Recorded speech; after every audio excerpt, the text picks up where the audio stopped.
إن الحمد لله نحمده ونستعينه ونستغفره ونعوذ بالله من شرور أنفسنا وسيئات أعمالنا من يهده الله فلا مضل له ومن يضلل فلا هادي له وأشهد أن لا إله إلا الله وحده لا شريك له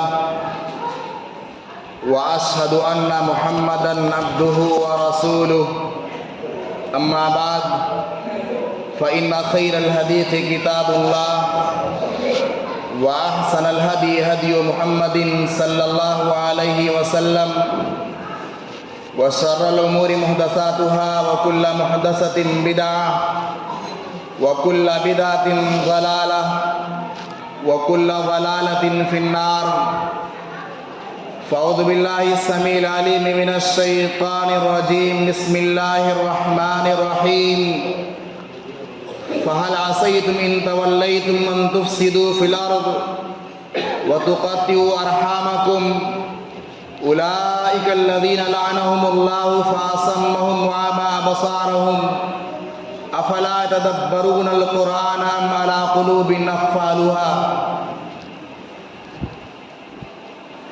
وعن أبي سعيد الخدري رضي الله تعالى عنه قال قال النبي صلى الله عليه وسلم من كان له ثلاث بنات أو ثلاث أخوات أو ابنتان أو أختان فأحسن صحبتهن واتقى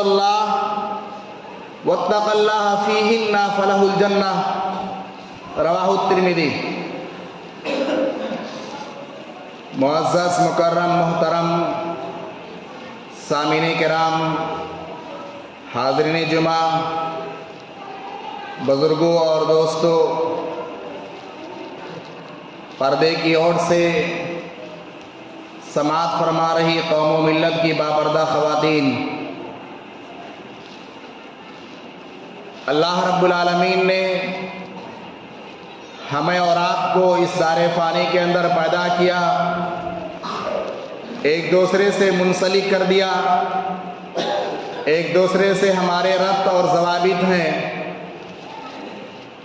کچھ لوگوں سے ہمارے اور آپ کے خونی رشتے ہیں، تو کچھ سے دینی اور اسلامی رشتے ہیں، اور بعض لوگوں سے ہمارے سسرالی رشتے ہیں۔ خونی رشتوں کے متعلق آج کے خطبہ جمعہ میں ایک بھائی پر بہنوں کے کیا حقوق ہیں، اس کے متعلق قرآن اور حدیث کی روشنی میں چند چیزیں انشاءاللہ بیان کی جائیں گی۔ اس دار فانی کے اندر شوہر اور بیوی کے ذریعے پیدا ہونے والے اولاد میں یا تو مذکر ہوتے ہیں یا تو مؤنث، یا تو لڑکا پیدا ہوتا ہے یا تو بچی پیدا ہوتی ہے، لیکن ہمارا اور آپ کا جو ماحول ہے، جس سماج اور معاشرے میں جس ریت اور رواج کے تئیں ہم دوسرے کی تقلید میں ملوث ہو کر کے زندگی گزار رہے ہیں، بہت زیادہ اسلام سے دوری ہمارے اندر پائی جاتی ہے۔ بچوں کی پیدائش پر ہم اور آپ ہر کوئی شخص خوشیوں کا اظہار کرتا ہے، اور اگر ماں کی گود میں بچی کی پرورش ہوتی ہے، اس کی ولادت ہوتی ہے، تو باپ اور گھر والے یہاں تک کہ دوسرے عزیز و اقارب بھی محزون و مغموم نظر آتے ہیں، لوگوں کے چہرے مرجھا جاتے ہیں، جبکہ اللہ رب العالمین ہی بچوں اور بچیوں کا پیدا کرنے والا ہے۔ دونوں کی پیدائش میں یکساں وقت اور یکساں تکلیف ہوتی ہے۔ دونوں کی پیدائش کے پہلے حاملہ ماں کی ٹھیک اسی طریقے سے دیکھ بھال کی جاتی ہے جس طریقے سے بچوں کی ولادت پر بیٹوں کی ولادت پر کی جاتی ہے۔ خون ایک ہے، پانی ایک ہے، چھت ایک ہے، والدین ایک ہیں، پھر دونوں میں تفرقہ کیوں ہے؟ دونوں میں جدائی کیوں ہے؟ دونوں میں اختلاف کیوں ہے؟ دونوں میں بٹوارا کیوں ہے؟ یہ صرف اور صرف اس کی وجہ یہی ہے کہ ہم نے اور آپ نے اسلامی تعلیمات سے دوری اختیار کرتے ہوئے ہندوانہ رسم و رواج اور ان کے کنسپٹ، ان کے تصورات کو اپنا لیا ہے۔ ہم اور آپ جس سماج اور معاشرے میں زندگی گزارتے ہیں، اگر اس کا بخوبی جائزہ لیا جائے تو بیٹیوں کی شادی کے بعد، بہنوں کی شادی کے بعد ایک بھائی کی زبان سے، ایک باپ کی زبان سے، ایک رشتہ دار کی زبان سے بے ساختہ یہ کلمہ نکلتا ہے کہ بیٹیاں پرائی ہوتی ہیں، بیٹی پرائی دھن ہے۔ آج سے اس کا تعلق اس کے میکے سے مکمل طور پر ختم ہو چکا۔ اب وہ اپنے گھر گئی ہے، اپنے گھر کو سنبھالے گی، اس کے شوہر کا گھر ہی اس کا گھر ہے، جبکہ اسلام اس کے برخلاف ہے۔ اسلام اس کے عین خلاف ہے۔ بیٹی کا گھر، بہن کا گھر یا کسی بیوی کا گھر اس کے شوہر کا گھر نہیں ہے۔ بیٹی کا حقیقی گھر، بہن کا حقیقی گھر اس کا میکہ ہے، جہاں اس کے ماں باپ زندگی گزارتے ہیں، جہاں اس کی ولادت ہوئی ہے، جہاں اس کی نشو و نما ہوئی ہے، جہاں اس کی پرورش و پرداخت ہوئی ہے، وہی اس کا اصلی گھر ہے۔ آج ہم نے اور آپ نے اپنے بہنوں کی، اپنے بیٹیوں کی شادی کر دی۔ شادی ایک ایگریمنٹ ہے، ایک معاہدہ ہے، ایک عہد و پیمان ہے۔ جب تک جمے گا شوہر اور بیوی رشتے ازدواج میں ایک دوسرے کے ساتھ منسلک رہیں گے، نہ اتفاقی کی بنیاد پر، نہ چاقی کی بنیاد پر، اسلامی شریعت کے خلاف اعمال انجام دینے کی بنیاد پر شوہر اور بیوی ایک دوسرے سے جدا ہو سکتے ہیں۔ شوہر بیوی کو طلاق دے سکتا ہے، بیوی شوہر سے خلا لے سکتی ہے۔ شوہر اگر بیوی کو طلاق دے دے، بیوی اگر شوہر سے خلا لے لے، کہاں جائے گی؟ آپ نے تو کہہ دیا کہ بیٹی پرائی ہے، پرائی دھن ہے، اب اس کا ہمارے گھر سے کوئی تعلق نہیں ہے۔ ہمیں اور آپ کو معلوم ہونا چاہیے کہ شوہر کے طلاق دینے کے بعد اور بیوی کے خلا لینے کے بعد اس کا اصلی گھر اس کے ماں باپ کا گھر ہے۔ وہ وہی آ کر کے قیام کرے گی جہاں آپ زندگی گزار رہے ہیں، جہاں اس کے والدین زندگی گزار رہے ہیں، جہاں اس کی ماں زندگی گزار رہی ہے، جہاں اس کے بھائی زندگی گزار رہے ہیں، جس گھر میں اس کی ولادت ہوئی تھی، وہی اس کا اصلی اور حقیقی گھر ہے۔ شوہر کا گھر اس کا اصلی گھر نہیں ہے۔ یہ کنسپٹ، یہ تصور، یہ خیال، یہ سوچ، یہ فکر ہم اپنے ذہن و دماغ سے نکال لیں اور یہ جان لیں کہ اگر ہم نے اپنے بیٹیوں کے درمیان تفرقہ کیا ہے، اپنی بہنوں کے درمیان تفرقہ کیا ہے اور بیٹی کو پرایا تصور کیا ہے، تو اسلام سے ہمارا اور آپ کا ایسا کوئی کنسپٹ اور تصور نہیں ہے۔ اسلام ایسی سوچ اور ایسی تدبر، ایسی فکر قطعی طور پر ہمیں نہیں دیتا ہے۔ اسلام تو بباغ دول اعلان کرتا ہے، ہم بیٹوں سے خطاب کرتا ہے، اور اسلام کا یہ اعلان ہے فَهَلْ عَصَيْتُمْ إِن تَوَلَّيْتُمْ أَن تُفْسِدُوا فِي الْأَرْضِ وَتُقَطِّعُوا أَرْحَامَكُمْ۔ اسلام کہتا ہے، قرآن کہتا ہے، اٹھائیے سورہ محمد، اللہ رب العالمین ارشاد فرماتا ہے اگر تمہیں حکمرانی مل جائے، اگر تمہیں اگوئی مل جائے، اگر تمہیں سرپرستی مل جائے، اگر تمہیں بالادستی حاصل ہو جائے، اگر تم گھر کے ذمہ دار ہو جاؤ، تو کیا کرو گے؟ ان تفسدوا فی الارض، زمین میں فساد برپا کرو گے، وتقطعوا ارحامکم، اور رشتوں کو کاٹو گے، رشتوں کو کاٹو گے۔